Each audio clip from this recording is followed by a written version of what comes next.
What's up, YouTube? It is your boy Big Kool coming to you from Kool TV Reviews, and I am back with another Kool review. Yesterday, I went and saw the highly anticipated Venom movie that was in a long time in the making. When it hit Thursday late, midnight, I woke up to reviews that wasn't so pleasing. I thought that this movie would be great and that it would be met and received with critical acclaim, or at least much better than what I initially heard. Although the negativity surrounding the movie, it didn't dampen my excitement and anticipation about seeing it. When I got there, and once the movie started to play, I enjoyed it. Tom Hardy was the perfect selection for Venom, and Eddie Brock. He, symbolizes Eddie Brock in how he's a hard-nosed guy that's willing to do anything to accomplish his goals and get down to, the nitty-gritty of the truth. We all seen his performance in The Dark Knight Rises when he played the hell out of Bane. He was phenomenal in that movie, and he's just an all-around terrific actor. You had Michelle Williams playing Annie Wynn, his fiance. And the movie pretty much is the startup of how he becomes Venom. Before we get into him becoming Venom, Eddie Brock is, like I said, a hard-nosed reporter who pushes the buttons of not only his people he's pursuing, but of his bosses.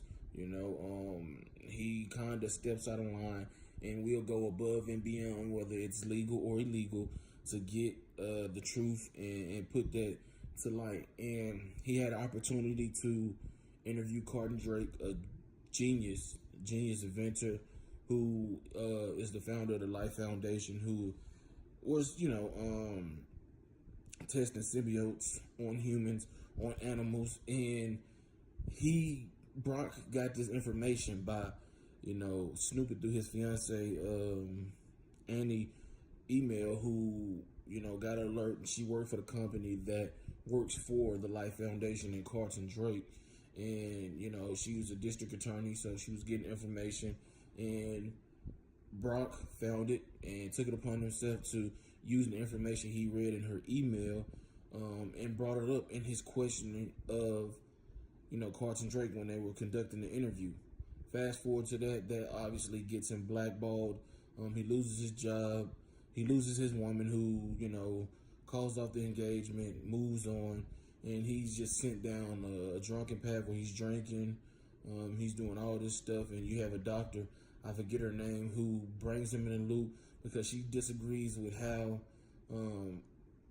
Carton Drake is, testing these symbiotes on these humans, these poor homeless people who are desperate for money, in a better situation. So she gives Eddie Brock the heads up, gives him the address, information. First, he's reluctant, but as he continues to go through life and he kind of, fucks up one more time, he realizes that, hey, let me try this. I'm still a reporter at heart.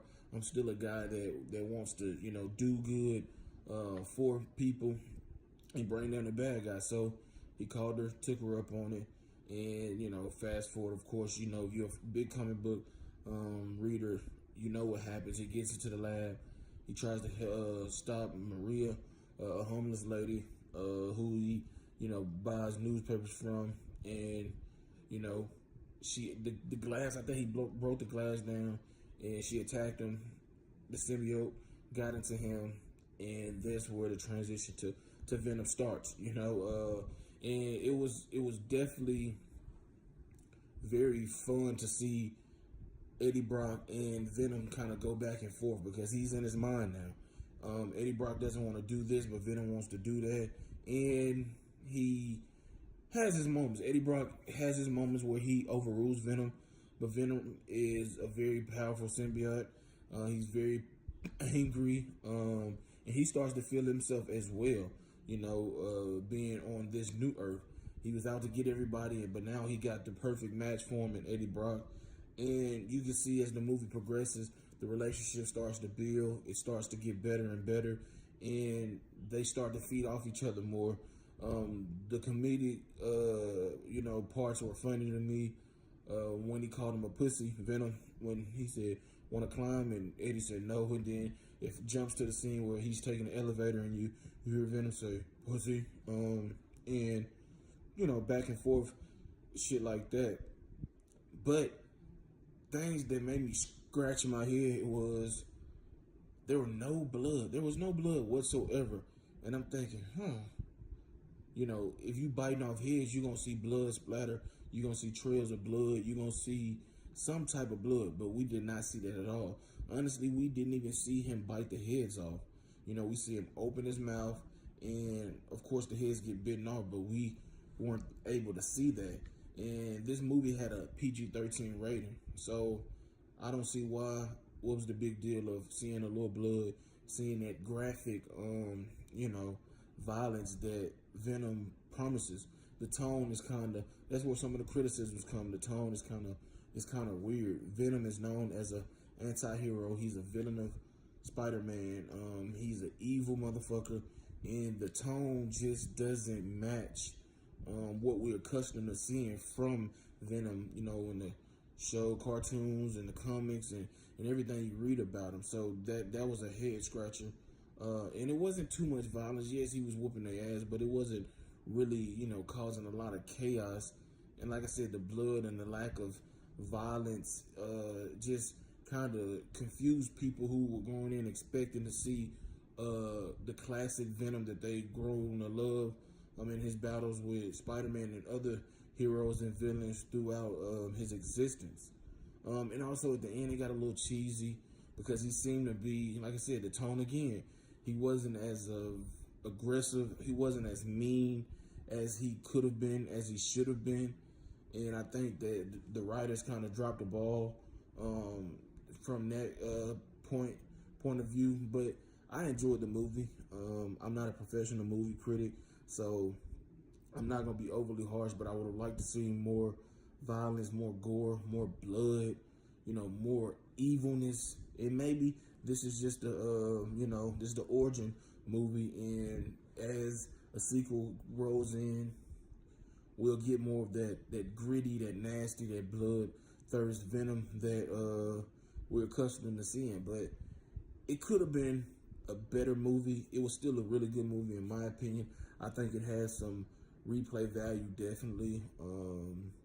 I would say, shit, you don't have to wait in the for a matinee to go see it. I think it's well worth the money, especially if you're not too much known for the comic books.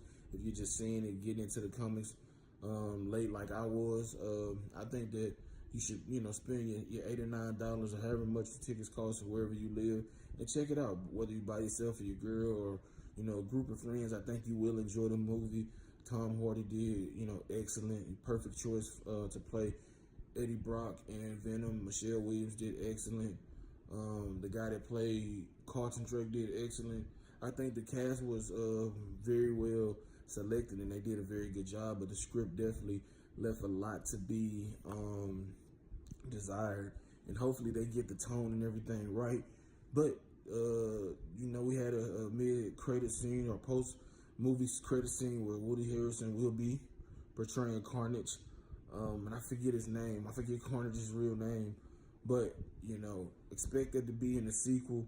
And I cannot wait. So on a scale of 1 to 5 Kool rating, I'm going to give it a 3 out of 5 on my Kool rating.